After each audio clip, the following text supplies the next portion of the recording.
Everyone, welcome back to Dad Space, the podcast for dads by dads, and I have yet another dad with me, which is great. So I'm not here by myself looking at an empty monitor.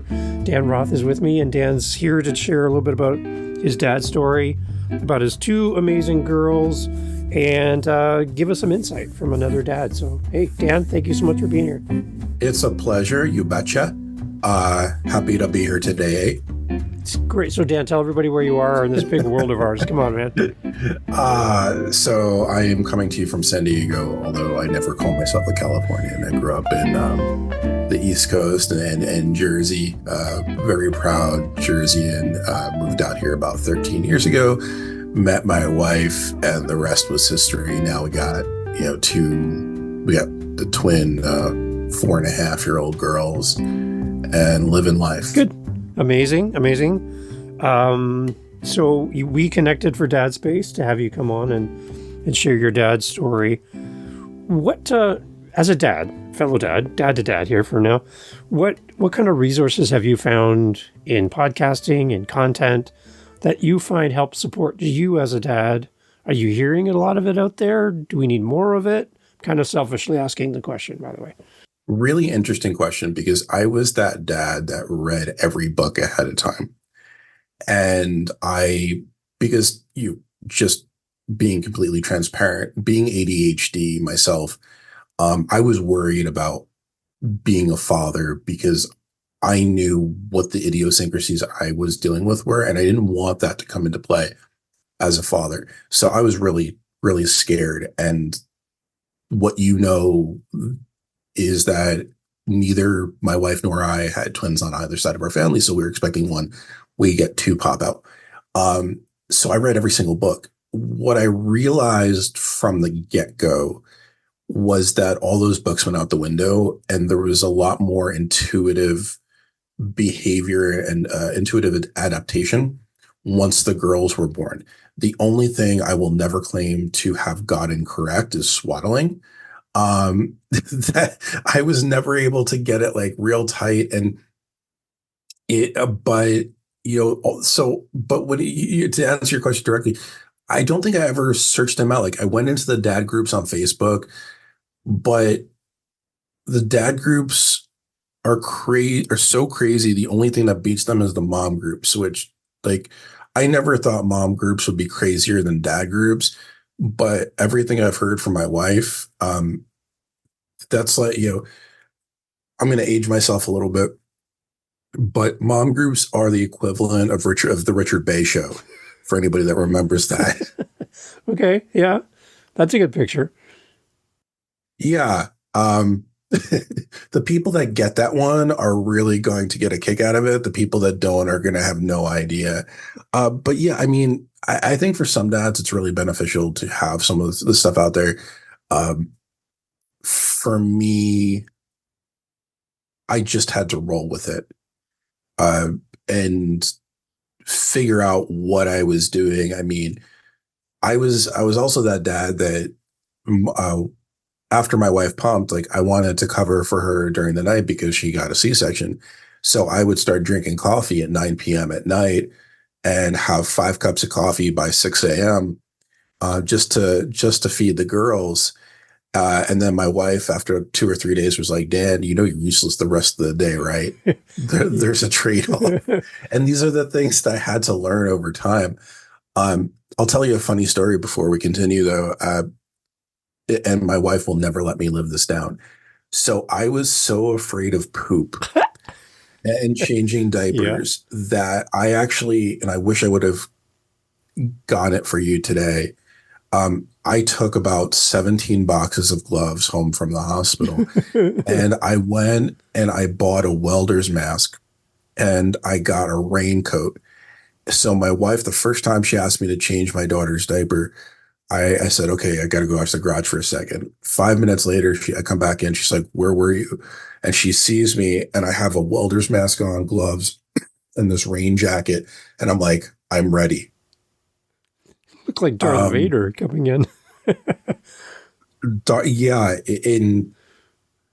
because, like, you always hear the horror stories about getting peed or pooped on, and I'm like, this is not going to happen to me. This is absolutely not. And like a lot of people tell you boys shoot straight up when they go to the Yeah. bathroom. Well, girls do. Yeah. So do girls. So do girls. So now the worst part about that was that I actually continued doing that and I wore gloves for the first 6 months. But that face mask was not a one-time thing. So there you go. The properly equipped dad ready to go into battle. One thing my wife did to me, she likes to play tricks. And when my youngest was my oldest was born, he was like the newness of all this. She was upstairs changing him, and she came down the stairs after putting him to bed, and I'm sitting on the couch and she's coming down the stairs and she's licking her fingers. All right. No. And there's stuff on her fingers and she's licking them. It's a chocolate bar that she kind of rubbed on her hands after she cleaned up and everything. But she wanted to freak me out. So she rubbed some chocolate candy bar on her hand and she's licking her fingers. And I'm like, in downstairs, like, what are you doing? So she just loved that. That was her moment to get me back for all my practical jokes. She did that to me. Incredible. Isn't that really, isn't that mean? I want her to hear this. That's mean, right, Dan? If I were to call it mean, then that would mean that I'm a hypocrite because that's something I would do to my wife. So I can't take your side on this one just because for that exact reason. Now, my wife would never do that. If she did, I probably would have gagged. Yeah. But that's terrible, right? Yeah. So I appreciate you won't support me in that. I don't understand why, but it's just pretty funny that was her mentality in the moment. Hey, I'm going to get my husband back. So. Yeah, no, I give your wife a lot of credit. My wife is very much the introvert of our family. And here's how she got me back. So in these mom groups, they throw out all these different ideas for products. And one of these products was called baby bling bows. And I didn't understand it. But what they are is $14 bows that go with all these outfits. But they were really smart. This company decided to put them out a small amount at a time and get women get whoever to need to be there at a certain time to purchase them. So they would open this up and they would only have a certain amount. So 8 a.m., I'm seeing my wife and 3 other parents that are in the same age group, all like, okay, well, you do this and you do this and we'll bid and then we'll figure it out and we'll get all this stuff. And I'm sitting there like, this is a $14 bow that my child doesn't care about because she doesn't know what it is. But the part that was getting me back is that eventually I counted. She has over 250 bows that my children never wear. Yeah. And I'm sitting there like, and I'm telling you, these go on resale. Like people sell them on eBay. They're $14 bows. Depending on the one, they'll sell for like $150, $200. Like every other day there was a box of these showing up. That was payback because I can waste money like the best of them, but there has to be a point to the wasting money. And I'm like, she's like, these are for the girls. No, BS. This is for you. Let's not put this on the girls. That's an excuse. This is for you. My God. Now I'm sitting here with 2 huge cases of them upstairs. What are we going to do with these? Even Beanie Babies don't have value anymore. What makes you think that this is going to appreciate? Yeah. Sounds like you have a future store idea there, Dan. You can open a store and sell them.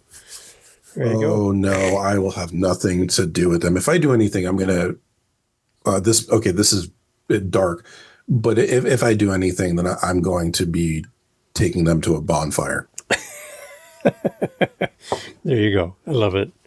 Yeah. So yeah, we, as dads and parents, we do all kinds of weird things when we're trying to figure this all out. And I think the big thing that got me for my first, when we walked out of the hospital for the first time, for you, double this, but you walk out of the hospital and nobody follows you home. Nobody checks on you to see if you're being a good parent. They wave at you goodbye from the nurse's station and you just leave. And you're like, okay, so we've gone from like super great care here in the hospital as the baby was born, and you guys helped me learn how to change a diaper and do the swaddle thing and all that great. But no one comes with me. Like I would love for you all this whole hospital wing to come with me, all the nurses, the doctors. I don't know if I'm good at being a dad yet because I've never done this before. And just that moment of crossing the doorway out of the hospital to the parking lot carrying your newborns for you, that's just a weird feeling to know that my family, which was just the two of us, is now the three or four of us for you guys. Overnight, your whole world changes, and mentally, you kind of wrestle as a dad, going, "Okay, how do I show up now? Like, what's my job title? What are my responsibilities with all of the changes that have happened in the last 24 hours?" My life is completely different, and I think I personally struggled a lot with my identity in that moment because I didn't know who I was anymore. I knew who I was when I was single. I knew who I was when I was in a relationship with my wife, as we were dating and all of that. But now I'm in another part of my life. I have no context except for what I've seen in the past from others. I don't know if I'm going to be good at this. And I felt really scared that I would screw this up somehow. I was the opposite of you, Really? in a number of capacities. So first, um, growing up as somebody that was bullied, as somebody with ADHD and depression, I always thought that parenting would be the one thing I was good at, and I had incredible role models. Uh, but bigger than that, my children were my why. And part of that, and this is, I have to acknowledge this for those watching, and because this may be triggering. Um, I've disclosed this to you previously. I almost lost my wife right after childbirth. So for me, what I knew I was going to be a good dad. I didn't know how good a dad I was going to be. But what I struggled with was the fact that I had, and to give a little bit of context, because this may seem, I don't want, I want to provide that context. So after my wife had a C-section, so after that was over, we went back into the recovery room, and my wife wouldn't stop bleeding. The doctor that did the C-section had already gone to sleep because they were on a 24-hour shift. Uh, and all of a sudden, they started making all these phone calls. I didn't know what was going on. Then they wheel her out. They don't tell me anything. So for 4 hours, I had no idea what was going on. And it was and I'm not religious, but it's as close to a come to Jesus moment as you're going to hear. And it was in those moments I had to think about, if something happens, Wow. am I going to have to, I'm going to have to raise these twins on my own. And it's this big picture thinking of, is the world equipped for my girls? What is waiting 3, 5, 10 years from now?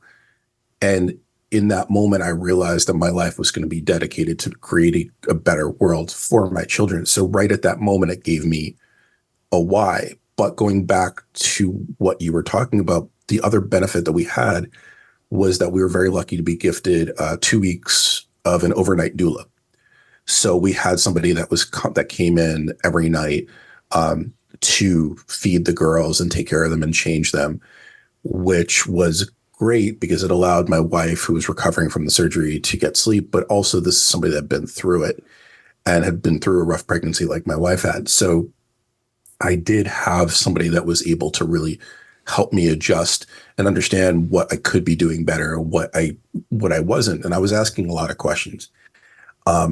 Where I had the real issue wasn't in figuring out my identity. My identity was built within those 4 hours of not knowing. Wow. But my issue was I suffered from PTSD, and I still have nightmares about my wife nearly dying. And the entire reason that we never tried to have kids again, aside from the fact we're in a horrible society where money's tight, is that as much as of a reward as another child would be, the idea of losing my wife is a non-starter. It's a non-starter. She's the reason I am. So I wound up having PTSD and uh, burnout from everything because, again, my wife had a rough pregnancy. So it wasn't like I had 9 months to relax. She was dealing with hyperemesis and gestational diabetes and preeclampsia. So it was this constant daily where we're going to infusions and doing all this different kinds of stuff uh, to keep her in the best health that she could. So when the girls finally came, it was, I don't want to say I was more prepared, but I hadn't had that like relaxed time. It was very much. Now, where I had the sort of loss of identity was recently because when Haley, who's my youngest, started, and it was about 1 minute, started school. She's going to school 3 days a week. And then Brooklyn, who's autistic, we finally got her IEP set up and she started just about 2 weeks ago. Now I am going from somebody that for essentially 4 years was their every moment caretaker, especially during the pandemic, to having even a couple of hours for free. And yes, during this entire period of time, I up leveled, like where I went from when my girls were born to now, like I went from this person that had no idea who they were, what they wanted to do. Now I've spoken in over 35 countries and I'm doing some really incredible stuff. But central to all that was spending that time with the kids, and I got used to doing it with them there. I can't tell you how many podcasts my daughter would streaked behind me naked until I figured out how to lock the door properly. But like, this is where I've had sort of this identity crisis because this is what I've been best at. Like, so what do I do with that time? Because before I had an excuse. If I wasn't able to get stuff done, well, I'm watching the kids. Now there's no excuses. Now there's, well, why haven't you found a job? Why hasn't your business taken off now that you have the time? There's all these questions that come into play. And that's the hard part. And again, I still deal with PTSD. I wake up in night sweats, thinking about my wife in that moment. Well, I ran on for a lot, but hopefully. Yeah, that's amazing. I love that you're willing to share that, first of all. And the one thing that I found interesting when we chatted before today, we got together and kind of talked about our episode together and planning this out, is I'm an uncle to two autistic girls. They're now in their late teens, early 20s, but growing up, I didn't understand my role as an uncle, seeing these girls randomly, a few times a year here and there. I could see differences and changes in them, but I didn't have the bond with them of seeing them on a constant basis, of having them in my home. And I want to be a great uncle for these girls, knowing how to show up for them and what they need from me whenever I do have a chance to interact with them. And I learned so much from parents who have children on the spectrum, and they can give me some wisdom and knowledge about how their home functions and what they do around their home that makes things better for their kids. So I'm really interested for the parents listening who are maybe early on in the diagnosis and finding out that maybe one of their children has autism, and they have more questions than they have answers.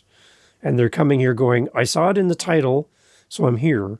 And I'd love to know something from your perspective as a parent, what you could say to them, especially early days when they find out, and what they can do right away to make their home the best place possible.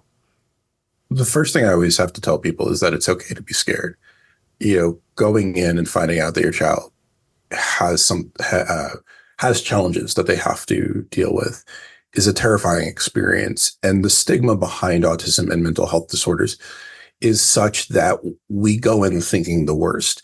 And so for anybody listening, please feel comfortable sitting in that and don't feel bad for having those feelings, because it's natural, it's intuitive. And you don't want to create extra stress and extra pressure on yourself thinking you're doing something wrong. by having those feelings. I'll tell you something though. Both my children were tested for autism, and both of them were diagnosed.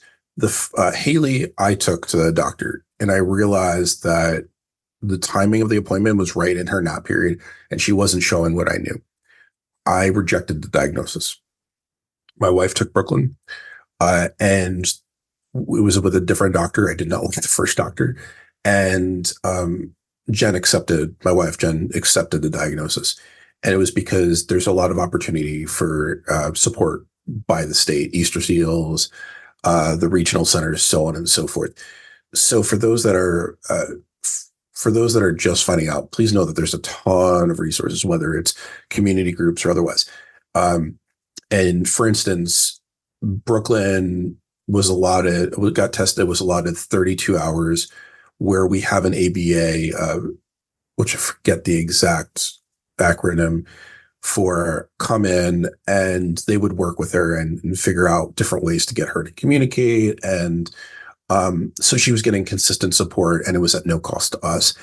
And that really helped accelerate her growth. And from a very early point, there is that support. However, the other component of that is, and perhaps this is the biggest lesson that Brooklyn taught me, is that you can never, and this is going to sound like a broken record, but you can't judge a book by its cover. I came into it scared, worried, the whole 9 yards.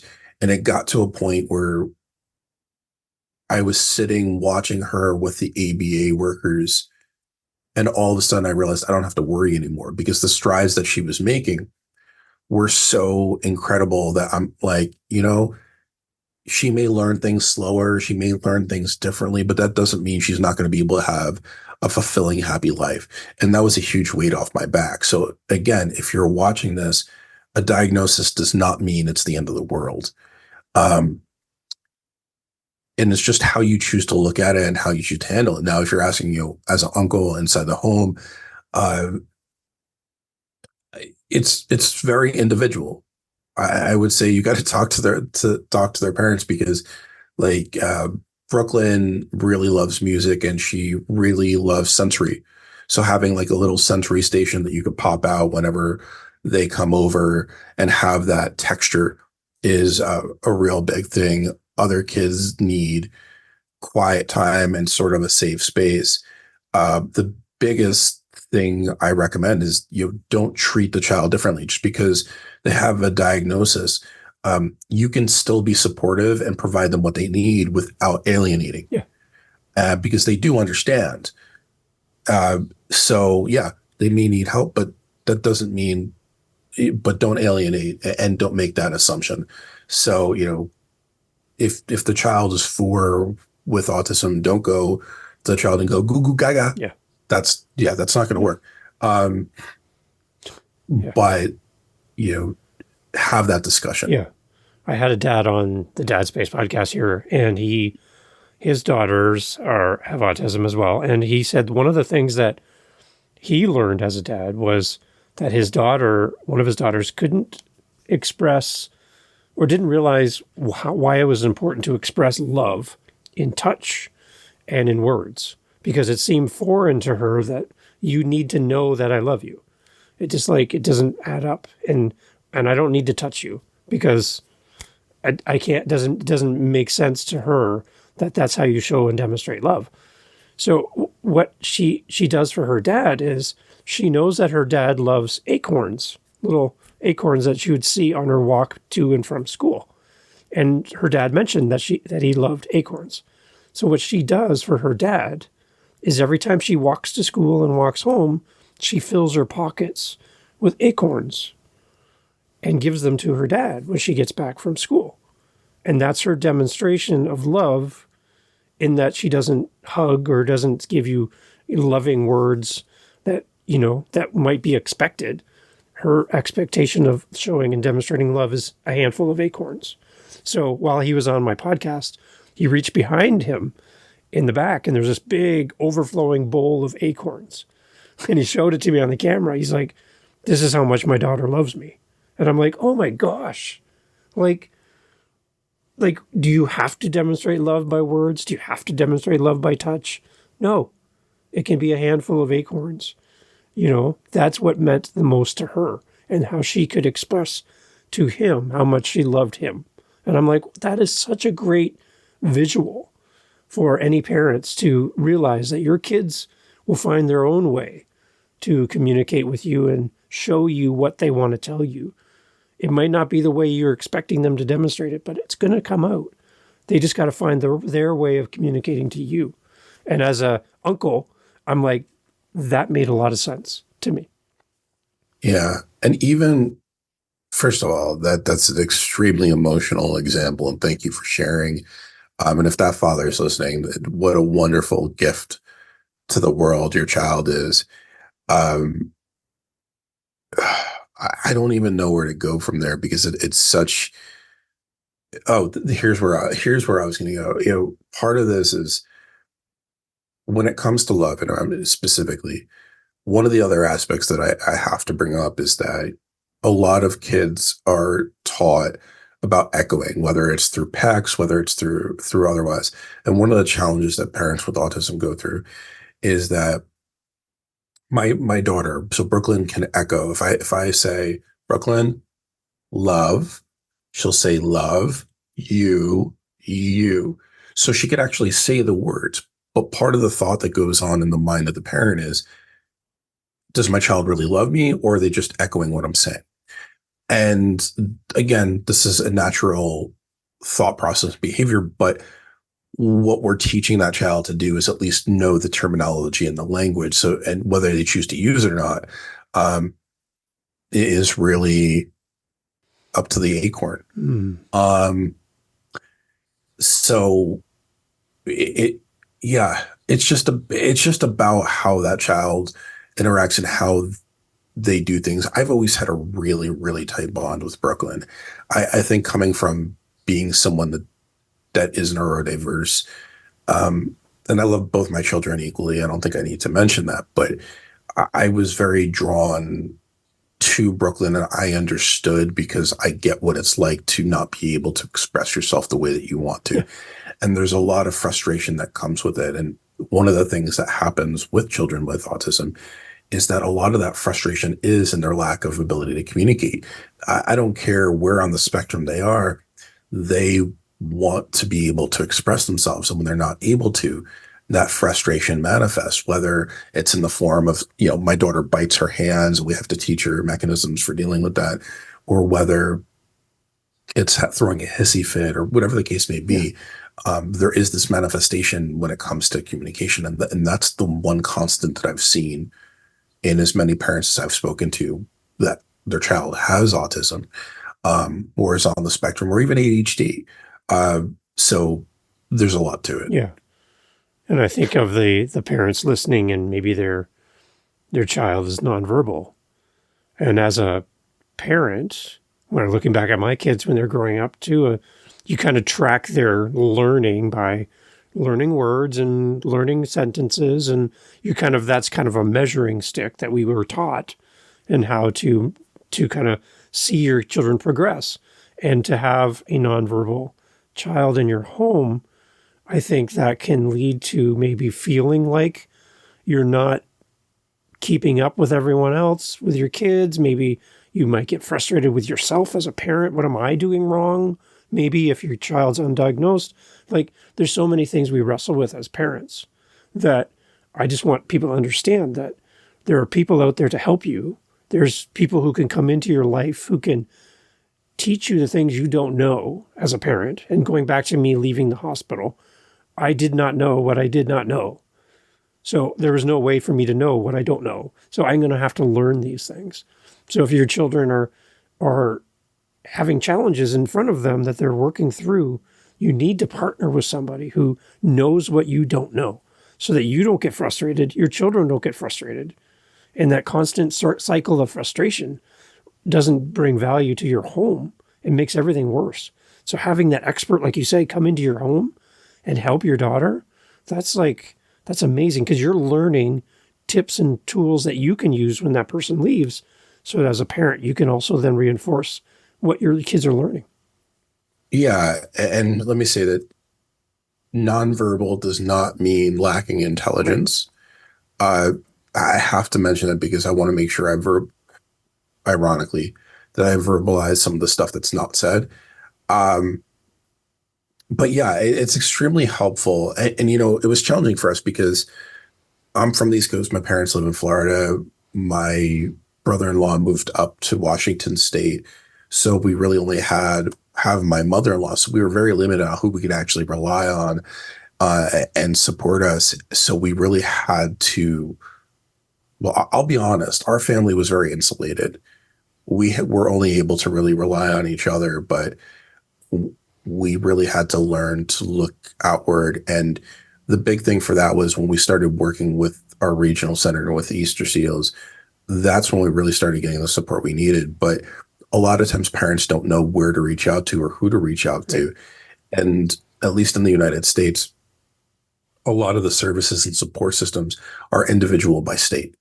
So there's going to be differences across the board. And having the knowledge because oftentimes we get so overwhelmed that even if logically we know, hey, let's check Google or something like that, we get so overwhelmed that we're almost frozen. And how do you get past that frozen stage? And then there's the work of actually filling out the stuff. And trust me when I tell you, a lot of this stuff is pages upon pages upon pages of repeating the same stuff over and over and over. But if it gets to the end result that you want, that you need, um, that's the goal. And the only other thing that I would say with that, because this is something that I'm really big on, is there needs to be the constant awareness when things happen of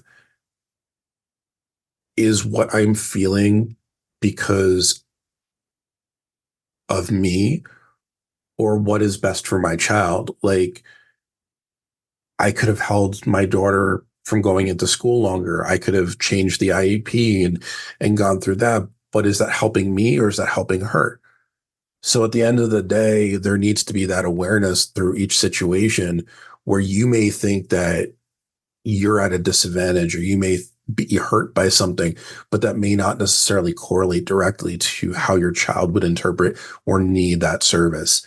Because it really is tremendously hard to give up some of that control when you are sort of rightly in the belief that, hey, I'm the one that knows my child the best. Yes, you may know your child the best, but other people have been doing this, as you said, longer, and they're going to be able to support in ways that you can't. And that's not a fault. That's not a fail on your part.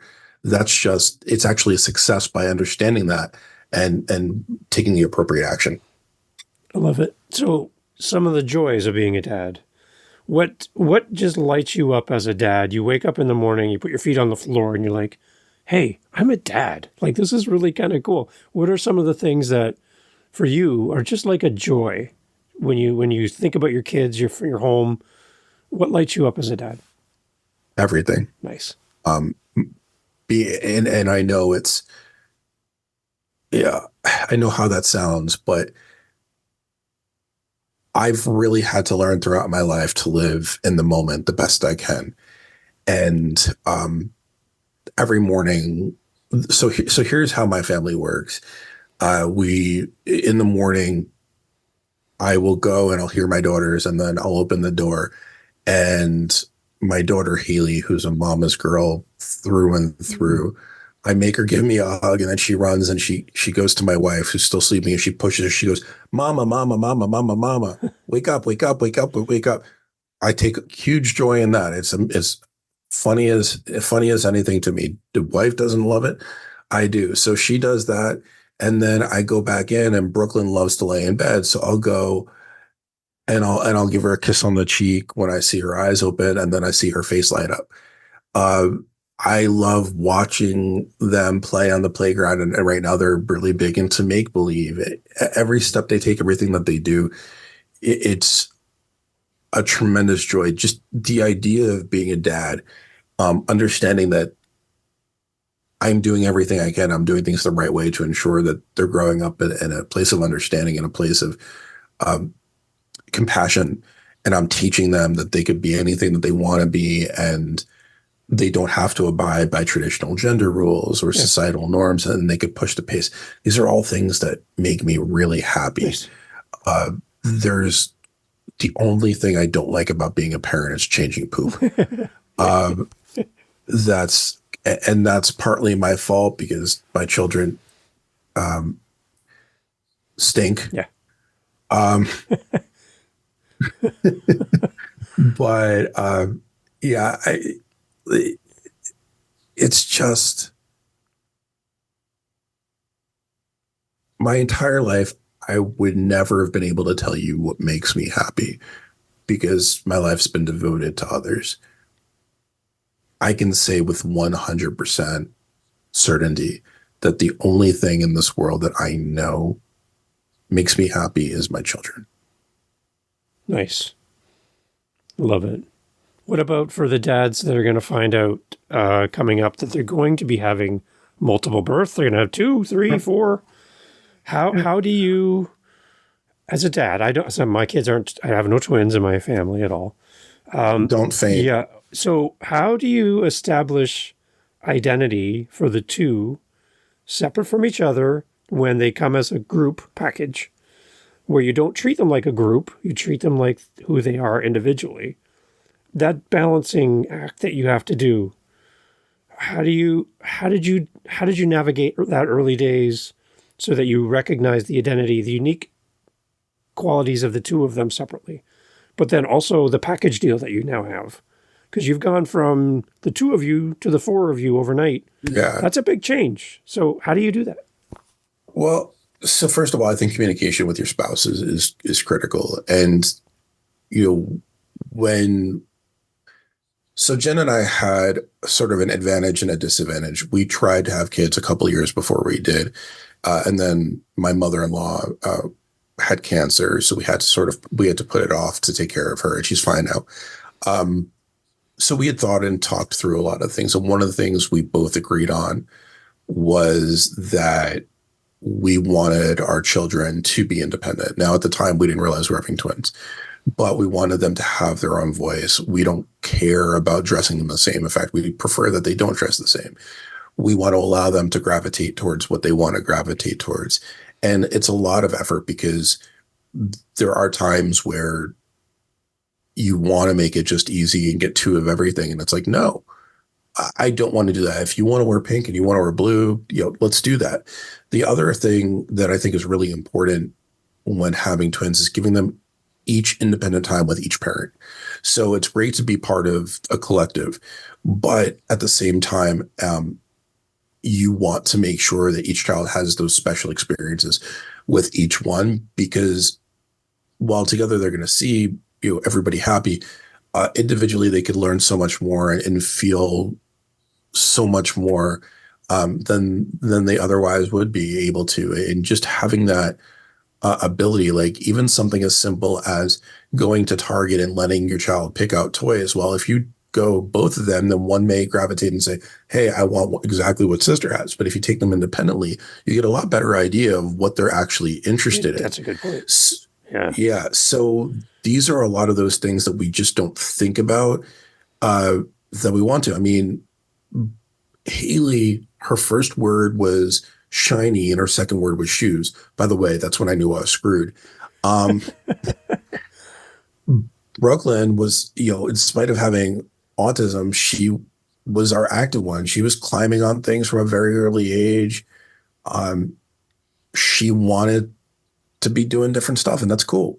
So let them do it. The other thing that's really important to us and other parents may push back on is like, my wife wanted to keep her last name when we got married. I had no issue with that. That's not a big deal. My kids have a hyphenated last name. It's so in addition to how you treat your kids, it's the example you set. Daddy's the one that cleans and does dishes and all this other kind of stuff. Mommy's the one that cooks because daddy can't cook. So it's showing them that it's in our family. I'm Jewish. My wife is not. We raise them with knowledge of all religions. And the reason I bring this up in terms of having your child be individuals is because the more information that you're able to provide without forcing them into one box, is the more ability that they have to actually have a fundamental understanding of these things and then choose exactly where they want to go, where they want to be. And kids are fickle. You know this. They'll change after 5 minutes. So it's just allowing that and having the freedom for them to be able to express in an environment that isn't pressurized or I don't know the other word I'm trying to say, but yeah. You get my Yeah. point. I like that that's how you're raising your kids. And I think anyone listening who is debating on what kind of path they want to be as a parent, that's a great model, Dan, to kind of follow that guide, because you don't want to raise your kids in a way where they only see the world through one lens, and that's the only lens that they know, because they're going to miss out on such a variety. As I'm talking to you, you got like this colors all over behind you in your backdrop. That's what we need, is that kind of color explosion in life, right? And we want our kids to experience as much as possible. So I love that that's kind of your guide. What's funny about that is that I'm colorblind. So, but a lot There you go. of the backgrounds that I utilize, so everything I do has about 15 layers of depth. And the reason I do it that way is because I want people to see the colors of the autism spectrum or ADHD, and I want them to have that in the back of their heads because the world is colorful and we have to. The one thing I wanted to make sure that I said before we finish up, and this is such an important point that I, is really central to who I am. I didn't know that male postpartum depression existed until I went through it and started showing signs of what I was dealing with. And a lot of it was because my wife had a horrible pregnancy Yeah. and I really did develop burnout. So if you're out there and you're having kids and you wind up feeling like, not necessarily that you're not emotionally attached to the kids, but that you're just so exhausted and you're getting really depressed, it's worth going to see a therapist and talking about it and seeing how you could best position, because depression and anxiety is not always something that we could treat through medication. We have to be able to understand how to deal with it from a mental and interpersonal capacity. So understanding that you are normal for going through this and also feeling open to express it. I'm the only guy that I know that talks about being a male with postpartum depression. And that's a problem for me because if we don't know, then how can we normalize these things for other parents that are going through it? So please, please, please, if you feel comfortable, and I would never ask somebody to force them to do this, if you are somebody that's dealing with this, if you are a father that's going through this, please feel comfortable speaking out about it, because I promise you, you're not alone. You're going to get way more support. This is not the old school locker room mentality. Right. This is new school mental health first. And feel free to reach out to me if you want to have those discussions, because I'd rather you come to me than sit in those feelings and have something bad happen. Yeah. That's a great offer, Dan. Thank you for doing that. So on that note, as we're wrapping up, as far as people reaching out to you and to have that conversation, to talk to you about anything we've talked about today or beyond, how do people connect with you, reach out to you? So first of all, thank you for asking. I have a huge community on LinkedIn, and everything I do is with a mental health overview. So if you want to reach out to me on LinkedIn, I'm there. If you want to reach out to me on Facebook, that's fine. Email, whatever the case may be. I'm not going to promote anything on this particular episode because I don't feel like it's the right place. But you can really find me pretty much anywhere. I'm a professional speaker. I work in humanity work. It used to be called DEI. So if you need resources, feel free to reach out. And it's not just relegated to the United States. Obviously, you're in Canada, but I have worked with people all across the world. And the one fundamental commonality is this mental health and these feelings and how you're going to do. So, as redundant as it may be, if you're out there, you're not alone. Love it. And we're going to have you more opportunities for the two of us to have more conversations beyond today, which I'm excited about. So there'll be links to back and forth to all the other places that we're going to have conversations. So, Dan, I just love I love how your spirit and how you present your thoughts and how you are truly caring about the person that's listening to this episode, that you have them in your mind as you're talking and you're framing everything to them so that they leave here after this conversation with tools and inspiration that they can use now. And I just love everything about how you present, because I think we need more voices like yours in the world to support men, fathers, and to be an example to maybe those people who do not know what they do not know. To have you on here and share your thoughts has been amazing. So thank you for making time to do this with me. I appreciate it. No, I loved it. Like again, I'll use the same phrase that I have been for those watching. The first time I met Dave, I had the Mackenzie brother background. We were talking. It's just, this gives me such joy, and I appreciate the compliments. I've been a professional speaker for a while, but the way that we're communicating has nothing to do with that. It has to communicate. This all has to do with just being a human, and I don't ever want somebody to go through exactly the same thing that I went through, because it was too horrifying. What we didn't talk about on this podcast, I also have a eating disorder and body dysmorphia. I'm a domestic violence survivor and a sexual assault victim survivor. So, all these things go into who you are and how you operate and how you respond to the world. And I'm here to be a voice, and I apologize for saying it this way, for the voiceless. And so I hope that today's episode gave somebody a voice. Yeah. So Dan, make sure today you hug that family, and when you hear the daddies, that makes you smile when you pause and go, I love the sound of that voice that's saying that right now. It might be inconvenient timing wise, because I'm trying to get this other thing done while you're trying to get my attention, but that voice brings so much joy to hear that your kids say that and come running to you, wrap their arms around you, or acknowledge your presence. That's great as a dad. So enjoy those moments. Soak them in. And my last word for any of those dads out there that are having girls, please remember, girls don't know you have nuts. Protect yourself where it comes. That's definitely very important. Yes, thank you for bringing that up. I love it. That's great.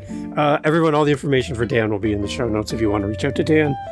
Thank him for his appearance on the show, or you want to talk to him, make sure you reach out to Dan and go check out his LinkedIn as well. So Dan, thank you so much for doing this. You're welcome. Hey, thanks for listening to Dad Space today. I'm so thankful that you were here for this episode. If you like the show, please let another dad know. Hey, that kind of rhymed. Anyways, share the episode out with somebody in your circle who would love Dad Space. That means so much to us here, for our guests who donate their time to be on the show, and we just want to see this grow. So, again, another rhyme. Oh, wow. Anyhow, I think I need to write a song or something. Thank you for being here with Dad Space, and again, looking forward to the next episode. Look forward to having you here again with us. And if we can help you in any way, if you have a great guest idea for the show, a topic that you would love us to cover, we would love to do that here on Dad Space. So thanks for listening, and thanks for being part of the community. And to you, Dad, thank you for listening, and thank you for sharing Dad Space.